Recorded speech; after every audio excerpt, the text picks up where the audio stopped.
Isa siya for your information. Isa siya sa mga ang mga coffee ng mga Irish. Kaya nga po siya tinawag na Irish coffee. Kasi sa Irish is malamig doon. So, kailangan nila ng pagkainit ng katawan. Okay. So, sa Irish coffee, gumagamit tayo ng Bacardi 501. Pero ngayon, walang Bacardi 501, so gumagamit tayo ng rum. Bakit po ba Bacardi ang ginagamit natin? Kasi po, ito po yung origin na ginagamit from Ireland. Okay? At saka ito, safe yung flame niya kasi blue flame siya. Okay? So, kung gagawin nyo to sa bahay, make sure na yung lamesa nyo hindi plastic. At saka make sure na ang gagamitin nyo po is safe kayo. Lagi kayo meron pamunas na basa. Para just in case. Okay, ready na po ba kayo? So, kailangan ng cinnamon. Cinnamon. At saka, 1 shot of Aram espresso. pala yan. So, yan yung mga ingredients niya. So, sa demonstration nyo, palagi-lagi kayo may side plate. Hindi kung kahit saan-saan nilalapag yan, ha? Tutok-tok sa ulo nyo. Ay, gano'n. Okay.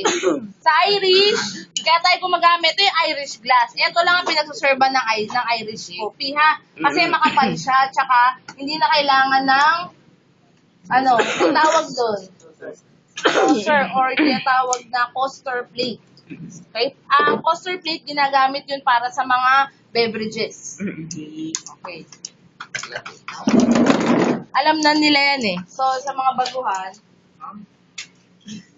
so, gumagamit tayo dito ng jigger.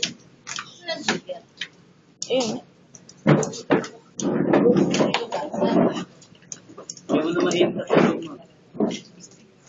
So, gumagamit tayo ng 30 ml. Pero gusto ko mainom nyo tong gagawin ko, kaya maghahap lang ako.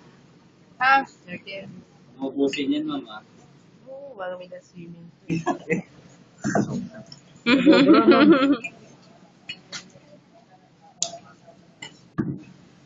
So, magdagpi-plain to. So, kailangan meron kayong pamunis lagi ng basa para just in Tapang case. pala ng amoy.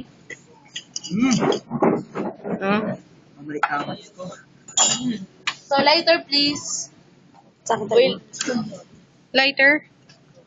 So, gumagamit tayo ng, ang tawag dito, bar spoon. So, mas maganda to kung patay ilaw. Para Parang pork and relish. Pwede. Sabi niyo pork and relish. Isa rin yun. Iba rin yung bar. Or same name lang. Hindi, yung malakas yung apoy. Ay. Tama, madam. Bar spoon. Bar spoon Pork or and relish. Isa lang yun. Isa lang yun. Okay. Okay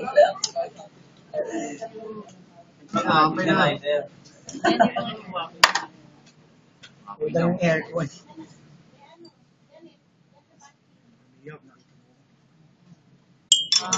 So, may apoy na ba? May mali ka, wala yung sugar. Oo, wala yung sugar. Wala tayong sugar eh. Ano yung sugar? Wala din limon, no? Ang limon.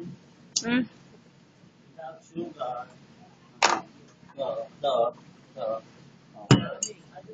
Lagay na yung art. One shot na agad. Niliwanag kasi. Mayroon na ako, ma'am. Pwede.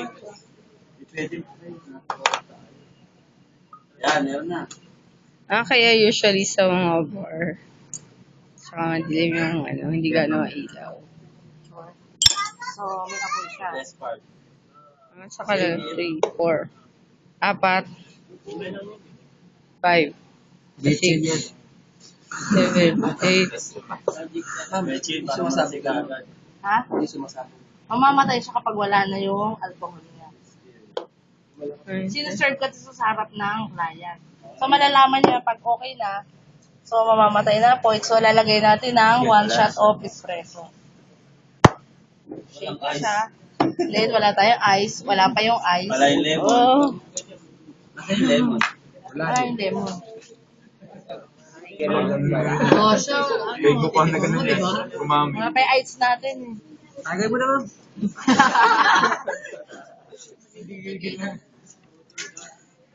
Yan masarap eh.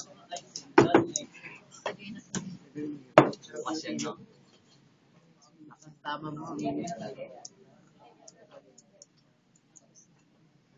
Lemon.